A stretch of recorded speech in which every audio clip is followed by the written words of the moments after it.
Assalamualaikum warahmatullahi wabarakatuh. Perkenalkan, kami dari kelompok 10 yang beranggotakan 4 kelompok. Yang pertama, perkenalkan, nama saya Novi Andri Rifatul Mafduha, NIM 12103193044. Dan yang kedua ada Tita Faidatul Neriski, NIM 12103193059. Dan yang ketiga Ali Mubarok, NIM 12103193060. Dan yang keempat Dimas Sulistyo Restu Suwandi Putro, NIM 12103193097.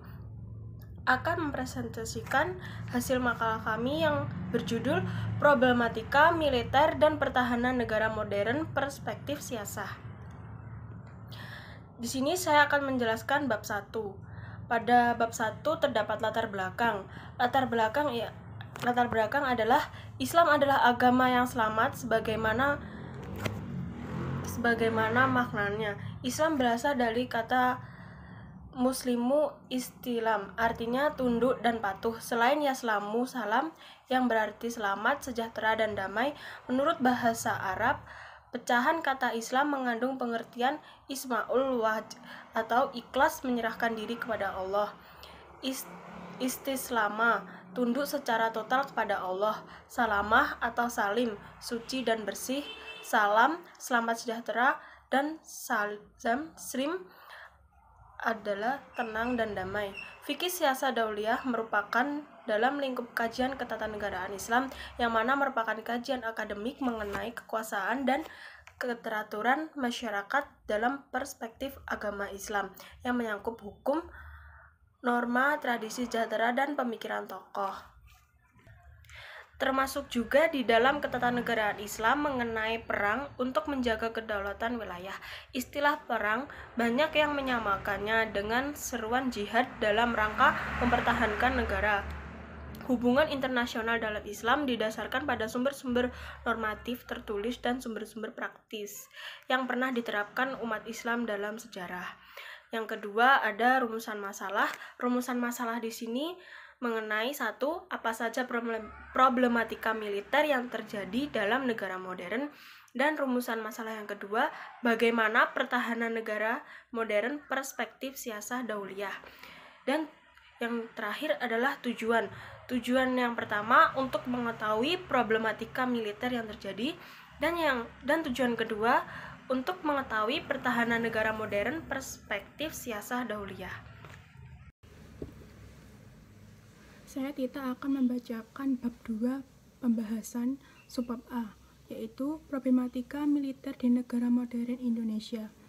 Ancaman merupakan faktor utama yang menjadi dasar dalam penyusunan desain sistem pertahanan negara, baik yang bersifat aktual maupun potensial, berdasarkan analisa strategis dan identifikasi terhadap hakikat ancaman yang sangat dinamis, sehingga memungkinkan terjadinya penggabungan berbagai jenis ancaman. Karenanya, ancaman saat ini dan masa depan dapat digolongkan menjadi ancaman militer dan non-militer.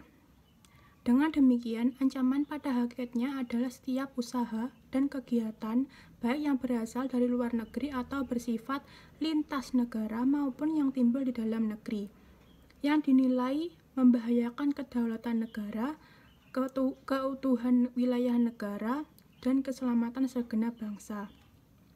Ancaman militer adalah ancaman yang menggunakan kekuatan bersenjata yang terorganisir yang dinilai mempunyai kemampuan yang membahayakan kedaulatan negara, keutuhan wilayah negara, dan keselamatan segenap bangsa. Bentuk ancaman militer dapat berupa 1. Agresi berupa penggunaan kekuatan bersenjata oleh negara lain terhadap kedaulatan negara, keutuhan wilayah, dan keselamatan segenap bangsa, atau dalam bentuk dan cara antara lain. A. Invasi merupakan serangan oleh keutuhan bersenjata negara lain terhadap wilayah keutuhan kesatuan RI. B. Bombardemen merupakan penggunaan senjata lainnya yang dilakukan oleh angkatan bersenjata negara lain terhadap wilayah kekuasaan dan kesatuan RI. Blokade terhadap pelabuhan atau pantai atau wilayah udara negara kesatuan Republik Indonesia oleh angkatan bersenjata negara lain. D. Serangan unsur angkatan bersenjata negara lain terhadap unsur satuan darat atau satuan laut dan satuan udara Tentara Nasional Indonesia atau TNI. E. Unsur kekuatan bersenjata negara lain yang berada dalam wilayah negara kesatuan RI berdasarkan perjanjian yang tindakan atau keberadaannya bertentangan dengan ketentuan dalam perjanjian. F. Tindakan suatu negara yang mengizinkan penggunaan wilayahnya oleh negara lain sebagai daerah persiapan untuk melakukan agresi terhadap negara RI. G. Pengiriman kelompok bersenjata atau tentara bayaran oleh negara lain untuk melakukan tindakan kekerasan di wilayah negara kesatuan RI atau melakukan tindakan seperti tersebut di atas. 2. Pelanggaran wilayah yang dilakukan oleh negara lain baik yang menggunakan kapal maupun pesawat non-komersial. 3. Spionisme yang dilakukan oleh negara lain untuk mencapai dan mendapatkan rahasia militer. 4. Sabotase untuk merusak instansi penting militer dan objek vital nasional yang membahayakan keselamatan bangsa.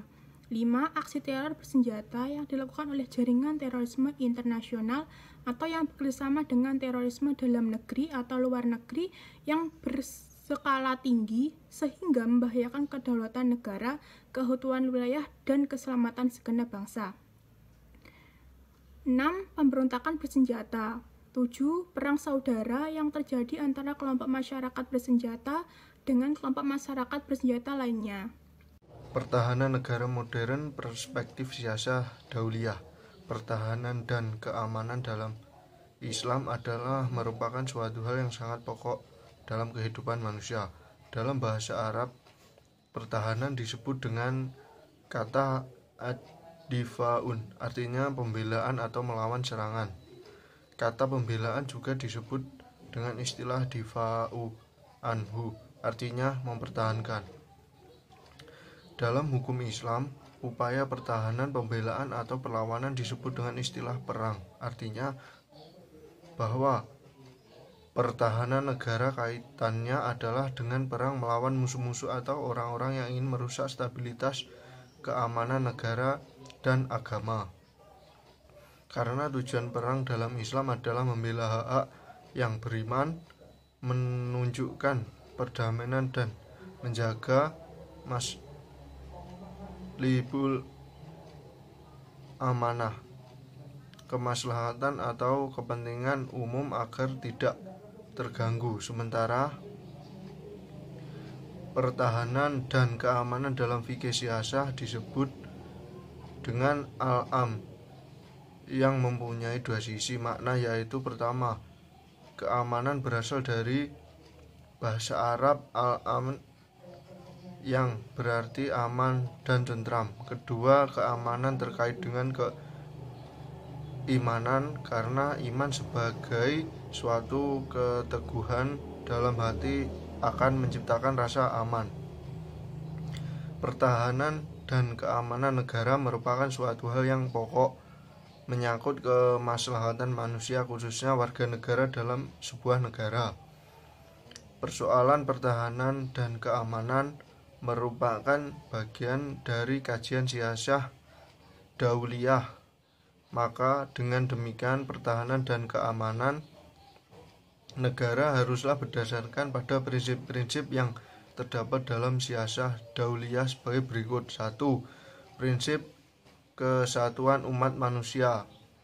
Prinsip ini mengedepankan asas persatuan dan kesatuan umat manusia. Kedua, prinsip al-adalah atau keadilan. Prinsip al-adalah yang dimaksud adalah bahwa dalam hidup berdampingan antara yang satu dengan yang lain, baik dalam suatu negara maupun hubungan antar satu negara dengan negara lain, haruslah menjunjung tinggi keadilan. 3. Prinsip al-musawah atau persamaan. Dalam pengelolaan negara, bahwa negara mesti memperlakukan prinsip persamaan terhadap warga negaranya dalam upaya mewujudkan pertahanan dan keamanan. Menyambung apa yang telah disampaikan oleh teman saya sebelumnya mengenai pertahanan dan keamanan negara berdasarkan pada prinsip-prinsip yang terdapat dalam Siyasah Dauliyah nomor 4, yaitu prinsip karomah insaniyah atau kehormatan manusia. Kehormatan manusia ini berkembang menjadi kehormatan terhadap suatu kelompok atau komunitas dan sampai pada suatu kehormatan bangsa dan negara. Dengan adanya kehormatan manusia tersebut akan menumbuhkan harga diri yang baik pada individu maupun pada komunitas muslim dan non-muslim, dan terhindar dari kesombongan individual dan nasionalisme yang ekstrim. Kemudian yang nomor 5, prinsip kerjasama manusia. Kerjasama yang dimaksud adalah kerjasama setiap warga negara dalam setiap wilayah masing-masing dan lingkungan kemanusiaan.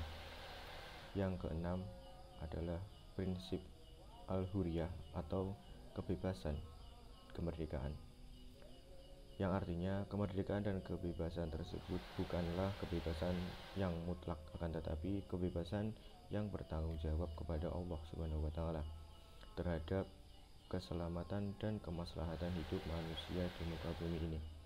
Kemerdekaan atau kebebasan dapat dirincikan dalam beberapa bagian, yaitu yang pertama, kebebasan berpikir, kemudian kebebasan beragama, kebebasan untuk hidup, kebebasan menyatakan pendapat, kebebasan menuntut ilmu, dan juga kebebasan memiliki harta.